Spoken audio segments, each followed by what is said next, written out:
Bismillahirrahmanirrahim. Wa aqsamul iftori utawi pira-pira dundumane mukah.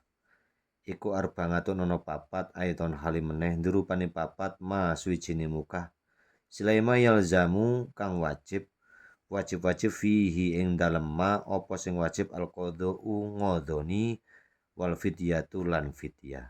Wa huwa utawi ma iku isnani ana loro ndirupani loro al awalu te kang awal iku al iftaru mukah. Oleh mukah muli khaufin krana dene nguwatirake ngala ghairihi ing atase liyane wong.